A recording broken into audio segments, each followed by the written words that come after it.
Guys, good morning and welcome to my channel. আজকে একটা নতুন ভিডিও নিয়ে চলে এলাম।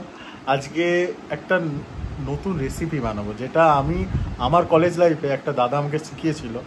আর এটা আদতে একটা কাশ্মীরি ডিশ, কিন্তু খেতে খুবই সুস্বাদু আর খুবই ইজি প্রসেসে এটা তৈরি করা যায়। তো চলো তোমাদেরকে শেখাই।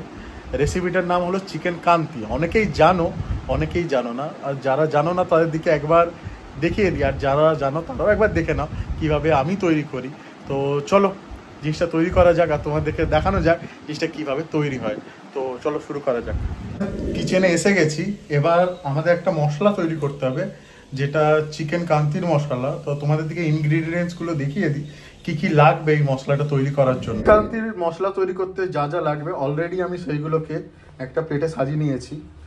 এখানে 10 পিস শুকনো লঙ্কা আছে, 3টে তেজপাতা আছে, এদিকে আছে লবঙ্গ, 1 চা চামচ আছে মৌরি, এখানে টোটাল 7টা আছে তোমার এলাচ, একটা আছে তোমার দারচিনি, আর এখানে আছে 1/2 চামচ গোলমরিচ, আর এটা আছে তোমার স্টার ফুল 3টের মতন আছে।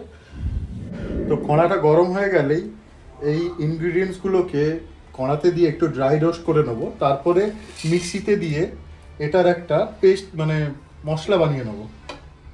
একটু হালকা ড্রাই রোস্ট করে নিলে জিনিসটা খুবই ভালো আর সুস্বাদু হয়।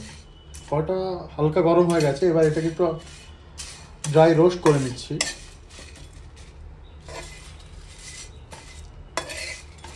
আমাদের চিকেন কান্তির মশলা রেডি হয়ে গেছে।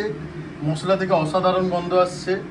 এবার আমরা মেন চিকেনটা তৈরি করার দিকে যাব। এখানে কড়া আমরা গরম করতে দিয়ে দিয়েছি। এতে এবার দিয়ে দেবো সর্ষের তেল। তেলটা ঢেলে নেওয়ার পর এটাতে 1 চামচ ঘি দিয়ে দেবো। কাশ্মীরি রান্নাতে কিন্তু ঘি ইউজ হয়, তো এটাতে আমি দেশি ঘি দিয়েছি। এবার কেউ যদি চাও তো তুমি সাদা ঘিও দিতে পারো। এবার তেলটা হালকা গরম হয়ে গেলে এর উপরে পেঁয়াজটা তুলে দেবো আমরা। তো তেলটা আমাদের গরম হয়ে গেছে, এবার এতে আমরা পেঁয়াজগুলো দিয়ে দেবো।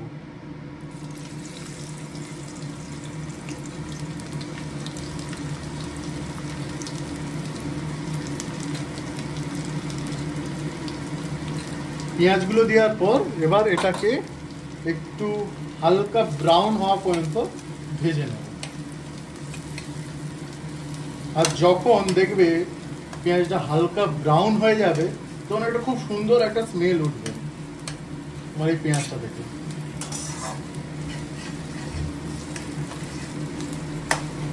পেঁয়াজটা লাল লাল করে ভাজা হয়ে গেলে এবার আমাদের এতে আদা রসুনের পেস্টটা দিয়ে দিতে হবে।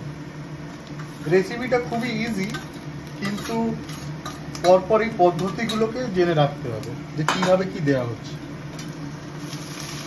এবার আদা রসুনের এই পেস্টটাকে আমরা ভালো করে মিশিয়ে নেবো মশলার সাথে, পেঁয়াজের সাথে।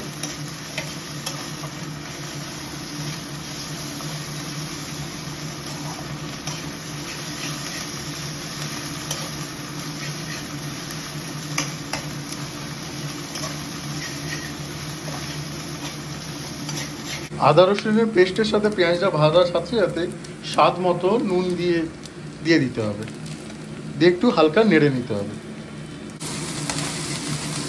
তো দেখতেই পাচ্ছ আদা রসুনের পেস্টের সাথে পেঁয়াজটা ভালো করে আমি মিশিয়ে নিয়েছি যাতে গন্ধটা না আসে।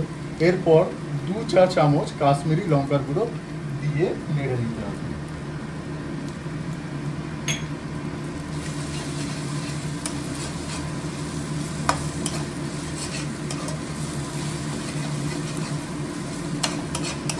তো দেখতেই পাচ্ছ মশলাটা অলরেডি লাল লাল হয়ে গেছে।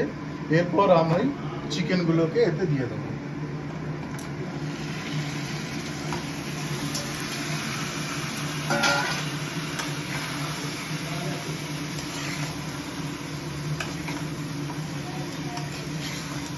দিয়ে এবার চিকেনটাকে ভালো করে মিশিয়ে নিতে হবে। দেখতেই পেলে এখনো পর্যন্ত আমি কোনো এক্সট্রা মশলা দিইনি। তো 2-3 মিনিট কষানোর পর এবার এতে চিকেন কান্তির যে মশলাটা আমি রেডি করেছিলাম এই মশলাটা আমি এতে দিয়ে দেবো। মশলাটা দেওয়ার পর 2-3 মিনিট ভালো করে মশলাটা মিশিয়ে নিতে হবে।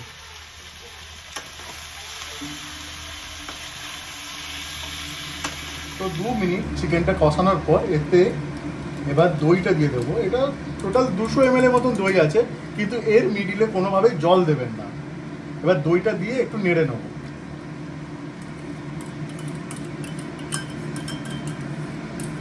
দেখতেই পাচ্ছেন জিনিসটা কতটা ইজি, খুব বেশি মশলা নেই, শুধু কান্তি তৈরি করতে গেলে যে কান্তির মশলাটা হয় ওটাই একটু তৈরি করে নিতে হবে, এছাড়া কোনো এক্সট্রা ইনগ্রিডিয়েন্টস লাগে না।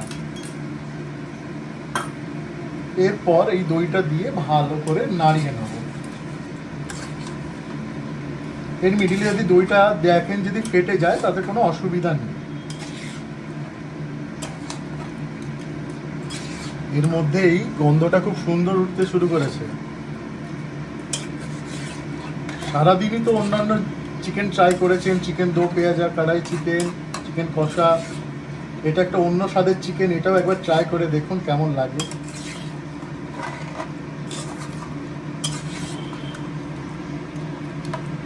এবার এটাকে একটু রেখে দেবো, এটা যতক্ষণ জল ছাড়ে, জল ছেড়ে শুকিয়ে গেলে এরপরে আমরা জল ঢালবো এতে।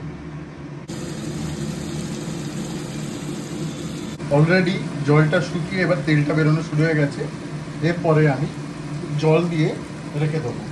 তো দইটা দিয়ে অলরেডি আমি 10 থেকে 15 মিনিট স্টিমে রেখে সিদ্ধ করে দিয়েছি, মানে 50% আমাদের এখানে সিদ্ধ হয়ে গেছে। এরপরে জল দিয়ে 50% সিদ্ধ করে নেবো। সিদ্ধ করে নিলেই আমাদের মোটামুটি চিকেন কান্তি রেডি হয়ে যাবে।